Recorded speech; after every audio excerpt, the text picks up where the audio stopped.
Hello everyone, welcome back to my channel commerce कक्षा। आज हम लोग स्टार्ट करेंगे chapter number 2 forms of business organisation से। आई होप आप लोग को चैप्टर 1 समझ में आ गया होगा।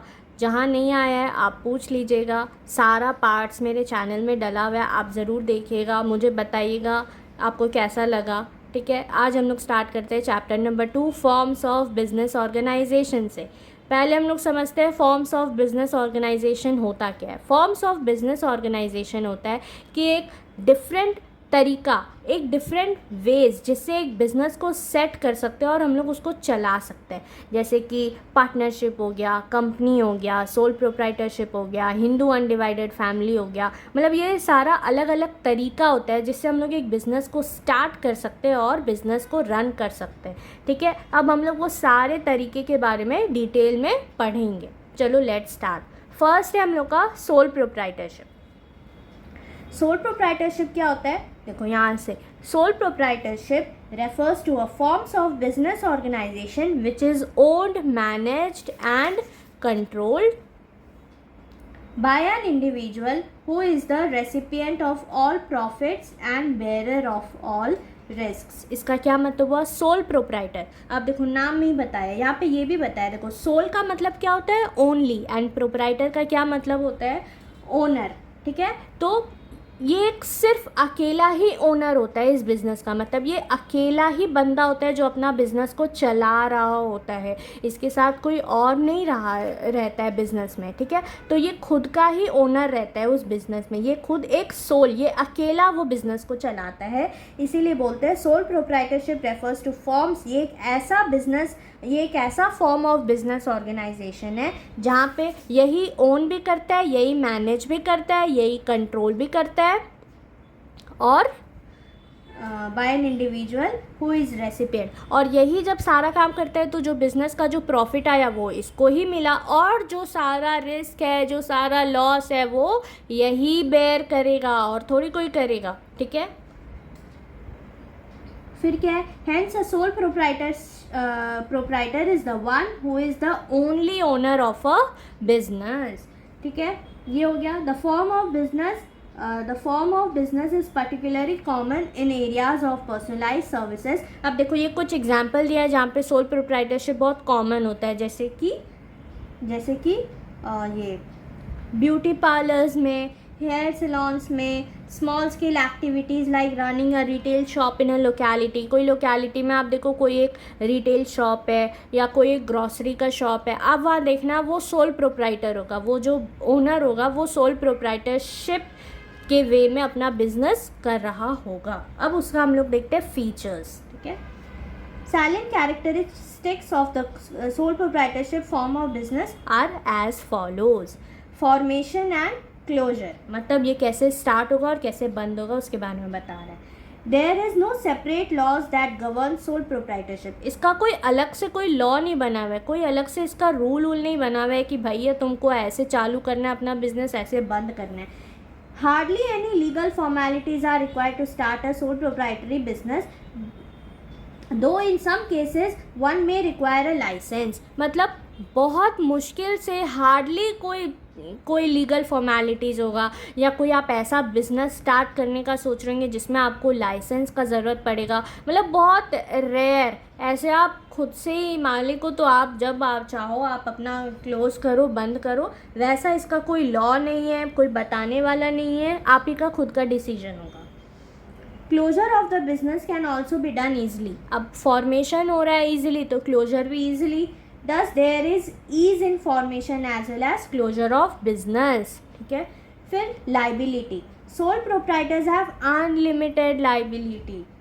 This implies that the owner is personally responsible for payment of debts in case the assets of the business are not sufficient to meet all the debts। मतलब जो भी डेट्स है, जो भी बिजनेस का जो भी कर्ज है, अगर देखो सबसे पहले ये समझो कि सोल प्रोप्राइटर का अनलिमिटेड लाइबिलिटी होता है। ठीक है, अनलिमिटेड लाइबिलिटी क्यों हुआ, क्योंकि वो एक खुद वो वही ना, वो बिज़नेस में वही एक सिंगल ओनर है। ठीक है। तो अब उसके पास वो प्रॉफिट सारा इन्जॉय कर रहा है, तो सारा रिस्क, सारा लॉस वो खुद ही बेयर करेगा। तो जो लाइबिलिटी होता है वो भी अनलिमिटेड उसी के माथे पे आता है, और थोड़ी कोई शेयर करेगा, ठीक है। और फिर इसका क्या मतलब हुआ कि उसको कभी कभी ऐसा होता है कि जो बिज़नेस का जो भी डेट्स है उसको पूरा अब उसको तो पे करना होगा ना। तो उसका एग्जाम्पल यहाँ पे दिया हुआ है, उससे आपको समझ में आएगा। एग्जाम्पल क्या दिया हुआ है देखो, यहाँ से suppose the total outside liabilities of XYZ dry cleaner. एक XYZ ड्राई क्लीनर है, अ सोल प्रोप्राइटरशिप फर्म। एक XYZ ड्राई क्लीनर है, वो एक सोल प्रोप्राइटरशिप फर्म है, ठीक है। आर रुपीज़ टोटल उसका लाइबिलिटीज़ कितना है 80,000 है at the time of dissolution. मतलब वो बंद हो रहा है तो अब उसका जो बाहर का जो लाइबिलिटी है सारा वो 80,000 है, ठीक है। बट इट्स एसेट्स, पर कंपनी का जो भी एसेट्स है वो है सिर्फ 60,000 का, ठीक है। पर अब इस सिचुएशन में क्या करेगा, मतलब वो 60,000 से तो पे कर देगा अपना लाइबिलिटीज़, लेकिन बाकी का 20,000 क्या हुआ, तो बाकी का 20,000 वो खुद का from her personal sources, even if she has to sell her personal property to repay the firm's debt. मतलब उसका इतना लाइबिलिटी रहता है, वो कहाँ से लाएगी, उसका जो भी बिज़नेस का जो भी एसेट्स था वो सारा वो लाइबिलिटी को पे कर दी, लेकिन 20,000 बच रहा है तो वो अपना पर्सनल प्रॉपर्टी से उसको पे करेगी। पर्सनल प्रॉपर्टी, अपना घर, गाड़ी, जो भी उसके पास है उसको वो बेच के उसको करेगी पे आउटसाइड लाइबिलिटीज़ को। तो ये क्या हुआ, अनलिमिटेड लाइबिलिटी। वहाँ पे उसको कोई हेल्प करने वाला नहीं, क्योंकि ये सोल प्रोप्राइटरशिप बिजनेस में थी, ठीक है। Third, sole risk bearer and profit recipient. The risk of failure of business is borne all alone by the sole proprietor. अब वही है, तो जो रिस्क है फेलियर ऑफ बिजनेस, मतलब बिजनेस फेल भी हो सकता है, क्योंकि बिजनेस अनसर्टेनिटी है, हम लोग पहले भी पढ़े हुए हैं, ठीक है। तो क्या बोल रहा है कि इज़ बॉर्न अलोन। अब जो भी उसका रिस्क है वो सिर्फ वो जो सोल ट्रेडर, वो जो अकेला ओनर है वो वही बेयर करेगा। However if the business is successful, लेकिन अगर बिजनेस सक्सेसफुल हुआ, the proprietor enjoys all the benefits, ठीक है। he receives all the business profits which becomes a direct reward for his risk bearing. जो भी वो रिस्क लिया उससे जो भी उसको प्रॉफिट आया तो वो सारा वही इंजॉय, मतलब अगर रिस्क हुआ तो वही लेगा, वही बेयर करेगा, और प्रॉफिट हुआ तो वही खुद ही इंजॉय करेगा। Control, the right to run the business and make all the decision lies absolutely with the sole proprietor. अब कंट्रोल क्या है कि हम लोग को जो भी डिसीजन लेना है, हम लोग को जैसे मैनेज करना है अपना बिजनेस को, हम लोग को कैसे डायरेक्शन देना है अपना बिजनेस को, तो वो सब कौन करेगा, अकेला owner, sole proprietor. He can carry out his plans without any interference from others. उसको किसी का इंटरफेरेंस का ज़रूरत नहीं है, कोई इंटरफेयर नहीं करेगा, वो अकेला ओनर है, उसको जो मन वो करेगा, ठीक है। फिफ्थ पॉइंट में, no separate entity in the eyes of the law, no distinction is made between the sole trader and his business as business does not have an identity separate from the owner. इसका क्या मतलब हुआ, मान लो राम है, वो एक grocery shop चलाता है, ठीक है। तो राम कौन हुआ, राम ओनर, और वो ग्रॉसरी शॉप सोल प्रोप्राइटरशिप में चलाता है, तो राम कौन हुआ, ओनर हुआ, ठीक है। लेकिन वो जो ग्रॉसरी शॉप हुआ वो क्या हुआ, वो उसका बिजनेस हुआ। तो हम लोग दोनों चीज़ को अलग अलग नहीं बोलेंगे। अलग अलग क्यों नहीं बोलेंगे, क्योंकि बिजनेस का कोई एक वैसा खुद का सेपरेट आइडेंटिटी थोड़ी होता है, वो तो राम ही ना उसका ओनर है। तो वही बोल रहा है, in the eyes of the law no distinction, कोई सेपरेशन नहीं है in made between the sole trader and his business as business does not have an identity separate. उसका सेपरेट, बिजनेस का कोई सेपरेट आइडेंटिटी नहीं होता है ओनर से, ठीक है। राम ही वो बिजनेस का ओनर है, तो दोनों एक ही हुए। The owner is therefore held responsible for all the activities of the business. Business का जो भी एक्टिविटीज़ हुआ वो जो ओनर है वही रिस्पॉन्सिबल होगा, ठीक है। 6 point, lack of business continuity. अभी इसका क्या मतलब है, the sole proprietorship business is owned and controlled by one person. हम लोग पढ़ रहे हैं, therefore death, insanity, imprisonment, physical ailment or bankruptcy of the sole proprietor will have a direct and detrimental effect on the business and may even cause closure of the business. इसका क्या मतलब हुआ, अब वो सोल प्रोप्राइटर है, वो तो भाई एक अलग अकेले ओनर है उस बिज़नेस का। तो मान लो वो उसको जेल हो गया, या उसका डेथ हो गया, या फिर उसका तबीयत ख़राब हो गया या फिर वो मेंटली इल हो गया, इंसेन हो गया, वो मेंटली इल हो गया, तो ये सब केस में क्या हुआ, बिजनेस में डायरेक्ट इफेक्ट आता है। और direct and detrimental effect, detrimental effect का मतलब होता है हार्मफुल इफेक्ट, हार्मफुल इफेक्ट आता है क्योंकि वही बिजनेस को चला रहा है, वही सब जानता है बिजनेस के बारे में, तो वही ख़राब हो गया, वही ख़राब हो गया। तो इसका क्या मतलब हुआ, बिजनेस में डायरेक्ट इफेक्ट आया, हार्मफुल इफेक्ट आया, जिसके कारण बिजनेस बंद भी हो सकता है। ठीक है, may cause even closure of the business. ये था सारा फीचर्स। अब आते हैं हम लोग मेरिट्स में।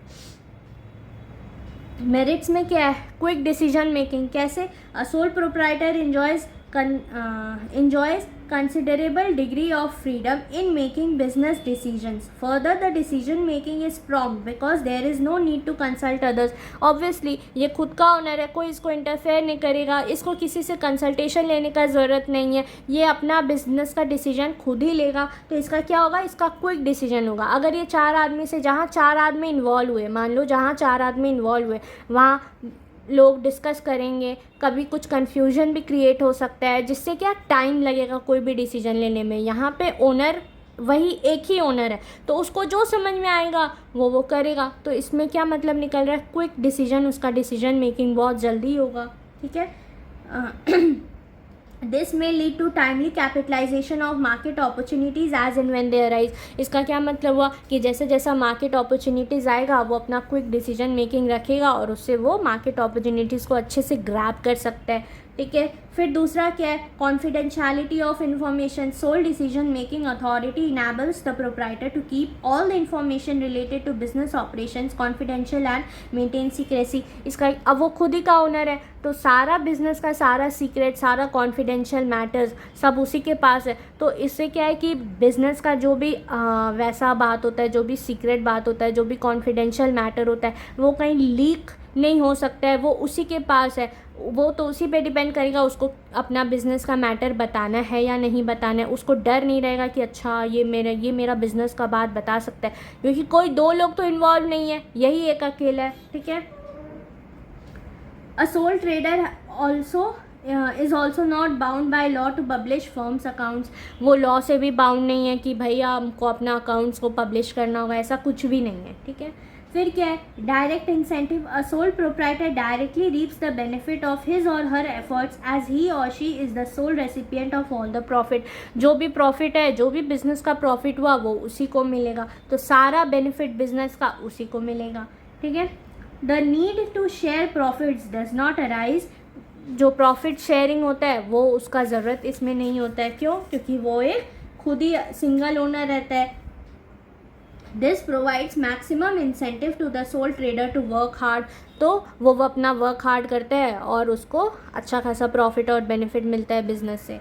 फिर क्या है, fourth, sense of accomplishment. There is a personal satisfaction involved in working for oneself. The knowledge that one is responsible for the success of the business not only contributes to self-satisfaction but also instills in the individual a sense of accomplishment and confidence in one's abilities. अब वो देखो खुद ही hard work कर रहा है अपने business के लिए, उसको सारा बेनिफिट्स खुद मिल रहा है, प्रॉफिट फिर जो कमाया उसको में मिल रहा है, तो उससे क्या उसको एक सेंस ऑफ accomplishment फील होगा कि हाँ देखो हम अपने बल पे, अपने खुद से हम सारा डिसीजन लेके अपना हार्डवर्क से हम अच्छे से अपना बिज़नेस को चलाए और आज हम देखो अपना बिज़नेस को यहाँ तक पहुँचा दिए।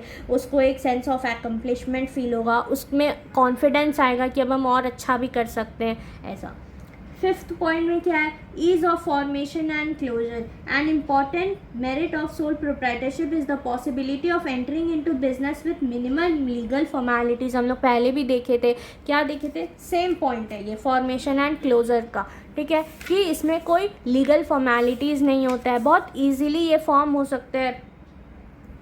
There is no separate law that governs sole proprietorship, as sole proprietorship is at least is the latest regulated form of business. Is it easy to started and close the business as per the, ये तो कुछ नहीं है यहाँ तक।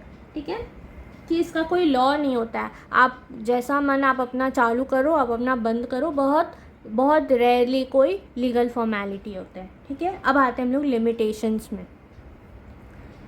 Limited resources. Resources of a sole proprietor are limited to his own personal savings and borrowings from others. अब इसका क्या मतलब है कि जो रिसोर्सेज होता है सोल प्रोप्राइटर के पास वो बहुत लिमिटेड रहता है। लिमिटेड क्यों रहता है? क्योंकि उसका या तो पर्सनल रहेगा, सेविंग्स कुछ पर्सनल रहा, या तो वो कुछ अगर दूसरे से बोरो कर लिया तो वो रहेगा, उससे ज़्यादा तो नहीं रहेगा ना। Banks and other lending institutions may hesitate to extend a long-term loan to a sole proprietor। अब जो बैंक्स रहता है या फिर कोई अदर लेंडिंग इंस्टीट्यूशंस रहता है वो थोड़ा सोचता है, वो थोड़ा संकोच करता है कि हम इसको अब इतना इसका लोन को एक्सटेंड करें कि नहीं, क्योंकि ये खुद अकेला ओनर रहता है। ठीक है, lack of resources is one of the major reason why the size of the business rarely grows much and generally remains small। अब इसके पास resources नहीं, resources का क्या मतलब हुआ? physical resources, financial resources, ये सारा इसको resources का ज़रूरत पड़ता है बिज़नेस को expand करने के लिए, बिज़नेस को बढ़ाने के लिए। तो इसके पास resources ही नहीं रहेगा तो ये भी कैसे अपना बिज़नेस को ग्रो करेगा, आगे नहीं कर पाएगा। तो lack of resources एक बहुत बड़ा रीज़न होता है किसी भी सोल प्रोप्राइटरशिप का बिज़नेस को बढ़ने से रोकने के लिए। वो छोटा का छोटा ही रह जाता है, वो फिर एक्सपैंड नहीं हो पाता है बिज़नेस। ठीक है, फिर क्या है? Limited life of a business concern, ये हम लोग पढ़े थे। क्या पढ़े थे? The sole proprietorship business is owned and controlled by one person. So death, insanity, imprisonment, physical ailment और बैंक्रप्सी,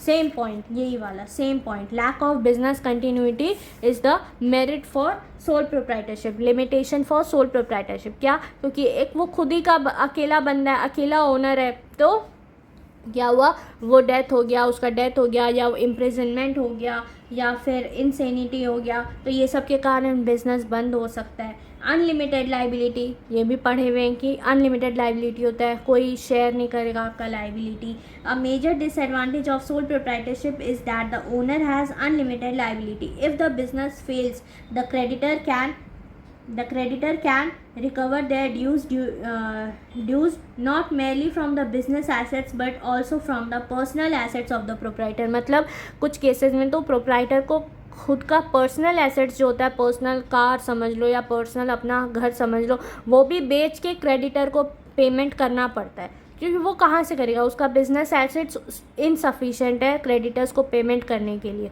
तो अपना पर्सनल उसको बेचना पड़ेगा क्रेडिटर्स को पे करने के लिए, तो उसका अनलिमिटेड लाइबिलिटी होता है। फिर क्या है? A poor decision or an unfavorable circumstances can create serious financial burden on the owner. That is why sole proprietor is less inclined to take risk in the form of innovation or expansion। innovation और expansion में तो बहुत ज़्यादा risk होता है, पता नहीं आगे और एक्सपैंड हो जाए, आगे और इनोवेशन आ जाए, आगे और नया टेक्नोलॉजी आ गए, या फिर कुछ नया और इनोवेट हो जाए, तो हम लोग जितना ज़्यादा एक्सपैंड करेंगे, जितना ज़्यादा इनोवेट करेंगे, रिस्क उतना बढ़ेगा। तो एक तो वैसे ही अनलिमिटेड लाइबिलिटी, ऊपर से और सोल प्रोप्राइटर को दिक्कत हो जाएगा, इसीलिए वो लोग कम सोचता है एक्सपैंड और innovate. Limited managerial ability, the owner has to assume the responsibility of varied managerial tasks such as purchasing, selling, financing etc। इसका क्या मतलब है? ओनर जो है, अब ओनर है तो उसी को परचेज भी करना है, उसी को सेल भी करना है, उसी को अपना फाइनेंसिंग भी देखना है। It is rare to find an individual who excels in, मतलब बहुत रेयर होता है कि एक खुद अकेला बंदा है और वो सारे फील्ड में एक्सेल है। ऐसा तो नहीं उसको कुछ चीज़ अच्छे से आता होगा, कुछ चीज़ अच्छे से नहीं भी आता होगा। Thus decision making may not be balanced in all the cases. So अब वो डिसीजन भी वो खुद ही से लेगा, तो क्या है कि डिसीजन मेकिंग ज़रूरी नहीं है कि उसका बैलेंस डिसीजन मेकिंग होगा। क्यों? क्योंकि उसको सारा फील्ड में उसको एक्सेल नहीं है। ठीक है, also due to limited resources sole proprietor may not be able to employ and retain talented and ambitious employees. क्या बोल रहा है कि अब उसके पास लिमिटेड रिसोर्सेज है, तो वो एक कोई टैलेंटेड एम्प्लॉय को भी हायर नहीं कर सकता है कि चलो तुम मेरा ये फील्ड देख लेना, परचेज देख लेना, सेल देख लेना या फाइनेंस देख लेना, जो करना है उसको खुद ही करना है।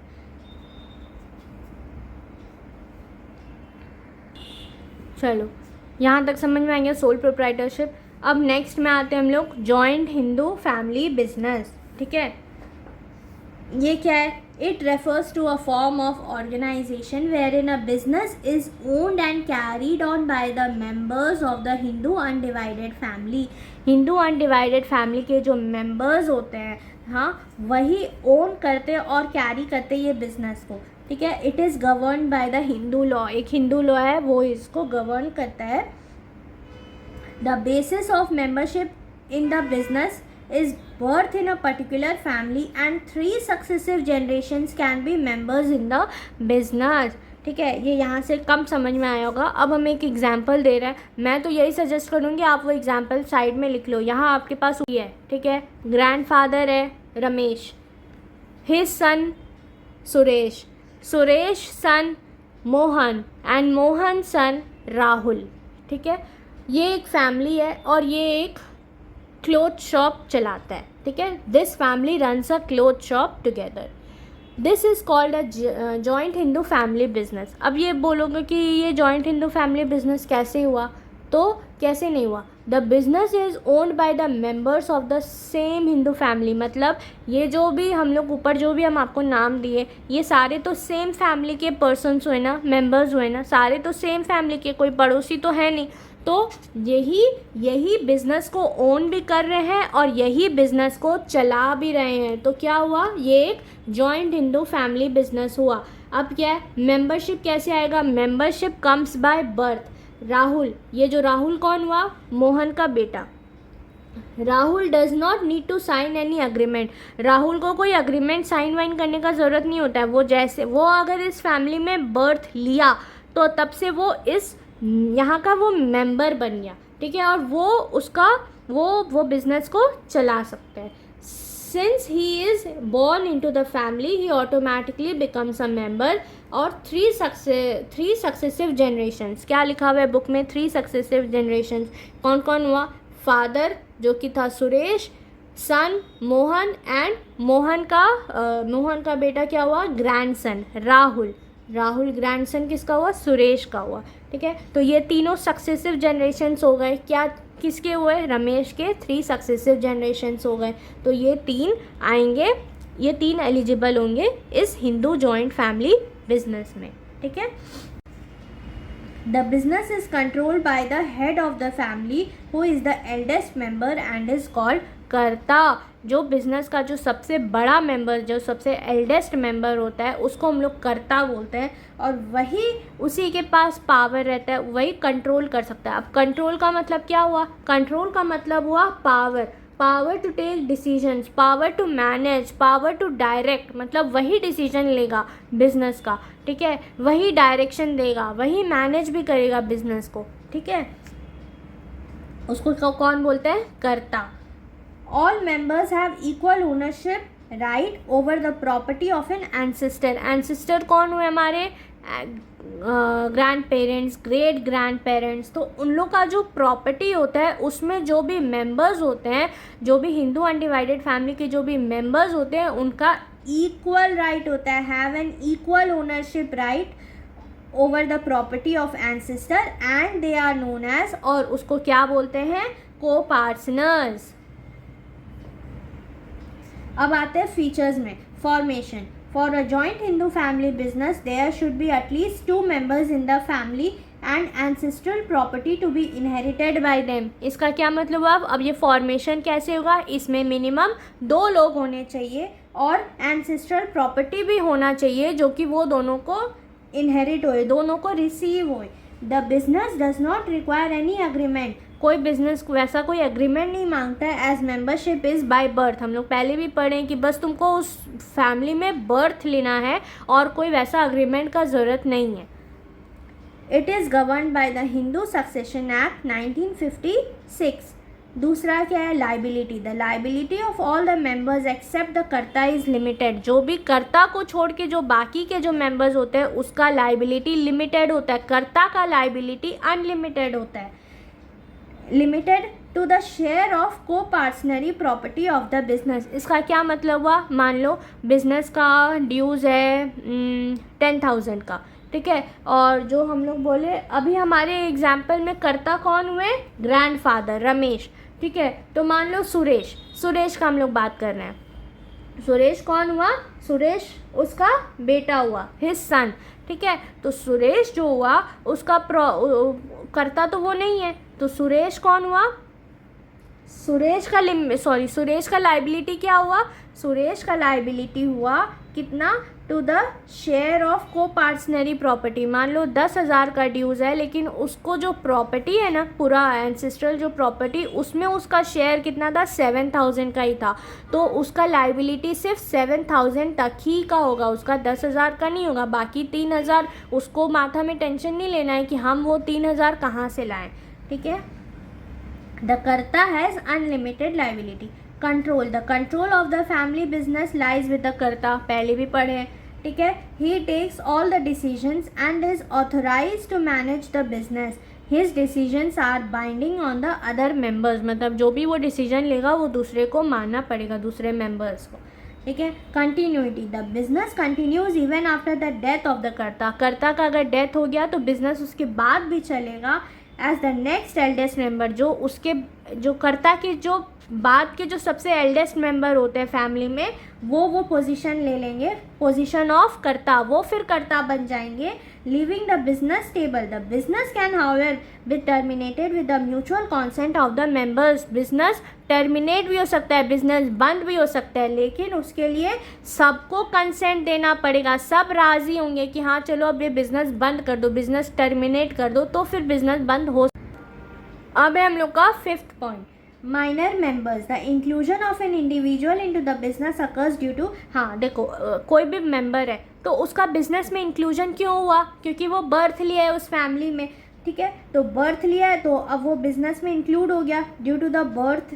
Hence minor can also become the members of the business. तो जो माइनर है, जो छोटे लोग हैं बिजनेस फैमिली में, वो भी फिर बिजनेस में इंक्लूड हो गए, क्योंकि उन लोग का तो वो बर्थ हुआ है वहाँ पे। मेरिट्स, अब आते हम लोग मेरिट्स में।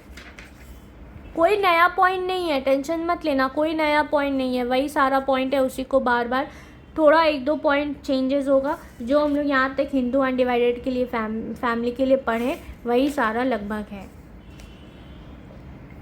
Effective control, the कर्ता has absolute decision making power. This avoids conflict among members as no one can interfere with his right to decide. मतलब क्या बोल रहा है कि अब कर्ता ही के पास डिसीजन मेकिंग पावर है ना, तो जो कर्ता बोलेगा वो सब करेगा, तो कोई कन्फ्यूजन नहीं क्रिएट होगा, कोई कन्फ्लिक्ट नहीं क्रिएट होगा। क्यों? क्योंकि जो कर्ता है उसी को डिसाइड करना है। This also leads to prompt and flexible decision making. ये ऑल्सो क्या होगा कि जल्दी डिसीजन मेकिंग होगा, कोई दिक्कत नहीं होगा। Same as a case of sole proprietorship, उसमें वो खुद अकेला ओनर था तो वो अपना डिसीजन लेके अपना काम कर लेता था, अपना बिजनेस चला लेता था। यहाँ पे कर्ता है तो कर्ता डिसाइड करेगा और बाकी के जो मेंबर्स हैं बिजनेस के, उसको वो चीज़ को मानना होगा।